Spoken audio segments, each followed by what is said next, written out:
Four run this season has been a special ride for the Illini Nation, and it's even more special for former Illini Roger Powell, who was on the 05 team that went to play for a national title. Powell talked about how amazing it was to be a part of that team and why he thinks this year's Illini has an edge over UConn. Oh, my goodness. Man, it was the best time of my life, you know, being playing in those games and having the magical run that we had, Final Four, the practice during the Final Four, full of Illini fans.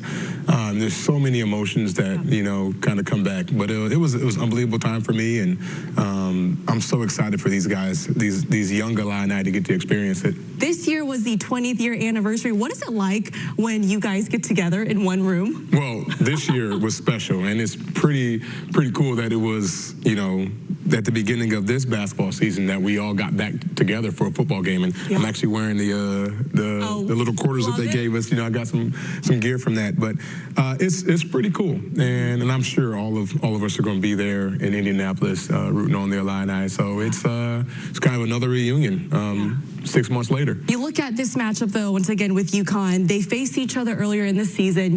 Illinois lost, but if we remember 2 seasons ago in the Big Dance, Illinois got knocked out by UConn. What kind of mindset does this team need to have come Saturday? So, I think that's great. I think having bulletin board material, having some type of way that you can develop an edge. You know, you're looking for that in these games. And, you know, losing earlier in the season, you know, 2 years ago in the Elite Eight, you know, kind of basically getting embarrassed in the second half. Yeah. You know, man, the 30-point run there by UConn. Yeah, listen, I experienced it when we were at Gonzaga. We played them in the Elite Eight as well, and it was the same thing in the second half. But with that being said, now preparing for this game, there's no motivating that you need. Like, we owe these guys, and we know what they're capable of doing. So we have to bring it, and we have to win every possession. We have to bring a level of toughness. And I think, you know, having those 2 games, I mean, having those circled, I think it gives the Illini a little bit of edge. And you can watch all of our full